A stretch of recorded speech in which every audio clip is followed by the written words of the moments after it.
लखीमपुर खीरी मामले में सिर्फ हिंदुस्तान नहीं हिला बल्कि पूरी दुनिया हिल गई। उसमें जो हुआ आप सब ने देखा, किस तरह से आशीष मिश्रा ने किसानों के ऊपर गाड़ी चढ़ा दी। वो विजुअल भी सामने आया था, उस वीडियो को आपने देखा था। दिल दहल जाएगा अगर आप वो वीडियो को देख लेंगे। उसके बाद क्या हुआ, सरकार ने विपक्ष पर हमला बोला। हमला कैसे बोला? तमाम पार्टियों के नेताओं को हाउस अरेस्ट कर दिया गया, उनको घर में ही कैद कर दिया गया, किसी को ऑफिस में कैद कर दिया गया, किसी को रास्ते में जो भी स्थान मिला वहाँ पर उनको रोक दिया गया ताकि वो लोग लखीमपुर खीरी ना पहुँच पाएँ। जी हाँ, उसी में से एक है कांग्रेस के नेता शब्बर रिजवी। इनको भी पुलिस ने हाउस अरेस्ट कर रखा था। इनसे हम सीधे बात करेंगे। शब्बर रिजवी, ये बताइए कि पुलिस ने आपको भी हाउस अरेस्ट कर रखा था, उसके पीछे की वजह क्या थी? कल रात से जिला कांग्रेस कमेटी बाराबंकी का हर कार्यकर्ता जो लखीमपुर में नरसंहार हुआ और भारतीय जनता पार्टी का असली चेहरा सामने आया, जो किसानों के पक्ष में, या आप ये समझ लिए किसानों के जो हितैषी बताते थे, आज पूरी दुनिया, पूरा देश जान चुका है कि किसानों की हत्यारी अगर कोई सरकार है, किसानों के विरोधी कोई सरकार है तो भारतीय जनता पार्टी है। और किसान तो बाद में थे, पहले इंसान थे। हम लखीमपुर कांग्रेस पार्टी या कांग्रेस पार्टी की महासचिव आदरणीय प्रियंका गांधी जी लखीमपुर खीरी इसलिए जाना चाहती थी क्योंकि वो दुख बांटना चाहती थी। इंसानियत को शर्मसार करने वाली घटना थी।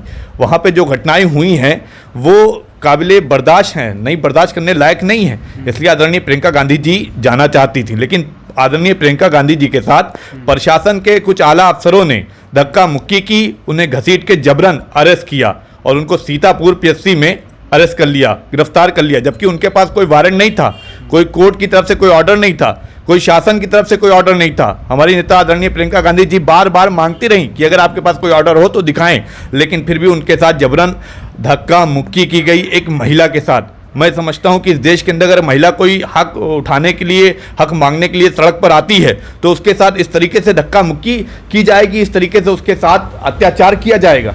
लेकिन अफसोस की बात है कि उनको अरेस्ट कर लिया गया। और जब ये कांग्रेस कार्यकर्ताओं में ये खबर पहुंची और हम लोग तक ये खबर पहुंची तो हम लोगों ने उसके खिलाफ धरना प्रदर्शन और हम लोगों ने सड़क पे हम लोग निकले। लेकिन जब हम लोग सड़क पे निकले तो हम लोगों के साथ भी गलत बर्ताव हुआ।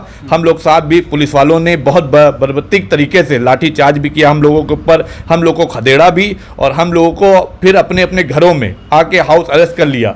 और आपको हाउस अरेस्ट किया गया तो जो भी पुलिस बाहर थी उनसे आपने पूछा कि हमें भैया क्यों हाउस अरेस्ट किया गया है? बिल्कुल, हमने उनसे सवाल पूछा, हमने उनसे जानना चाहा, हमने उनसे पूछा कि हमें हाउस अरेस्ट क्यों कर रहे हैं, आप हमारे घर पे पहरा क्यों दे रहे हैं, क्या हम आतंकवादी हैं, क्या हम चोर हैं, क्या हमारे पर कोई मुकदमा है, क्या कोर्ट का, इस न्यायालय का कोई आदेश आया है? तो उन्होंने कहा नहीं, बस सरकार की तरफ से दिशा निर्देश है। हमने कहा अगर सरकार की तरफ से कोई दिशा निर्देश है तो उसकी ऑर्डर की कापी हमें दे दें, लेकिन उन्होंने कोई ऑर्डर की कापी नहीं दी। यहाँ तक कि हमें अपने दरवाजे और गेट से बाहर तक आने नहीं दिया। हमने कई बार प्रयास किया, लोग हमसे मिलने के लिए आ रहे थे कि हम घर के बाहर जाएं, लेकिन हमको धक्का देके अपने ही कमरे में कैद करके उन्होंने कई देर तक रखा। और अभी कुछ देर पहले ही पुलिस बल यहाँ से गई है और हमको ये चेतावनी भी देके गई है कि अगर किसी भी तरीके का उपद्रव हुआ या किसी भी तरीके की कोई घटना घटती है शहर के अंदर और कहीं भी कोई घटना घटती है तो आपका नाम और पता हमारे पास मौजूद है। हम आपके खिलाफ मुकदमा लिखेंगे, हम आपके साथ तहरीर दर्ज करेंगे और आपको सख्त के सख्त कार्रवाई आपके खिलाफ करेंगे। मैं पूछना चाहता हूं आपके माध्यम, आपके चैनल के माध्यम से कि क्या इस देश के अंदर महात्मा गांधी की विचारधाराओं का सम्मान नहीं है? क्या उनके सिद्धांतों का कोई सम्मान नहीं है? आज देश के अंदर दो विचारधारा फैली हुई है, एक गोडसे की विचारधारा है, एक गांधी की विचारधारा है, जो हमको अपने इस देश में, जिस देश में हम जी रहे हैं वहाँ डेमोक्रेसी का देश है, लोकतांत्रिक देश है, जहाँ पर हमें अपनी हक की आवाज़ उठाने की पूरी तरीके से स्वतंत्रता और आज़ादी है। लेकिन जब हम स्वतंत्रता और आज़ादी का इस्तेमाल और यूज़ करते हैं तो ये खाकी वर्दी वाले हमारे साथ गुंडागर्दी पे उतारू हो जाते हैं, हमारे साथ जुल्म और ज़्यादती करना शुरू हो जाते हैं। संक्षेप में जवाब दीजिएगा कि आखिरी सवाल है, आज नरेंद्र मोदी का लखनऊ में एक कार्यक्रम था, दूसरी तरफ लखीमपुर खीरी में मातम छाया हुआ था और एक यहाँ पर नरेंद्र मोदी जी अपना भव्य कार्यक्रम, बड़ा सा कार्यक्रम, सौगात दे रहे थे। और सौगात कितनी पूरी होती है वो तो खैर बात की बात।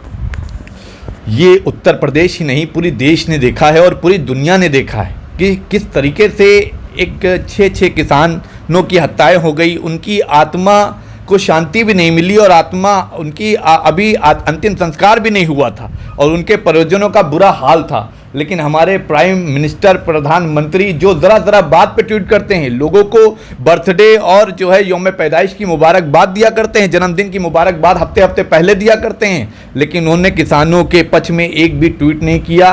और वो लखनऊ में भावी कार्यक्रम करते रहे, लेकिन वो लखनऊ से ज़रा से नज़दीक में लखीमपुर खीरी था, उनका दुख बांटने के लिए नहीं गए और यहाँ पर सौगातें देते रहे। शर्म नहीं आई उनको ज़रा सी भी, ये सोचते हुए कि इतना बड़ा घटना हो गई। लेकिन इससे साफ दर्शाता है ये चित्र, ये दर्शन आपको साफ दर्शा रहा है कि प्रधानमंत्री के दिल में या प्रधानमंत्री के कहीं भी जहाँ पे किसानों के लिए कोई स्थान नहीं है। किसान विरोधी ये सरकार है और किसानों को मिटाना चाहती है ये अंबानी और अडानी के लिए कार्य करने वाली ये सरकार है। अब सवाल ये उठता है कि हाउस अरेस्ट करने का मतलब क्या है? क्या विपक्ष को दबाया जा रहा है? जिस तरह से देखा गया कि तमाम नेताओं को, चाहे जिस भी पार्टी का हो, सभी को हाउस अरेस्ट कर दिया गया, किसी को लखीमपुर खीरी नहीं पहुंचने दिया गया। यहाँ तक कि मीडिया भी जब लखीमपुर खीरी पहुंच रही थी तो उसको भी बाहर किया जा रहा था और रास्ते में तमाम मीडिया की गाड़ियों को रोका गया, उनसे पूछताछ हुई। पूछताछ ऐसे हो रही थी, लग रहा था कि कोई बहुत बड़ा आतंकवादी है या बहुत बड़ा कोई क्रिमिनल है। और अब देखने वाली बात यह होगी, जिस तरीके से अभी शपर ने कहा कि अंतिम संस्कार भी नहीं हुआ और सही से जो है माहौल भी आप देख रहे हैं कि किस तरह से माहौल वहाँ पर है, मातम छाया हुआ है लखीमपुर खीरी में और इधर पीएम नरेंद्र मोदी कार्यक्रम कर रहे हैं। अब सवाल ये उठता है कि आखिरकार दोषियों पर कब कार्रवाई होगी? आपने मुआवजे का ऐलान तो कर दिया, नौकरी का ऐलान तो कर दिया।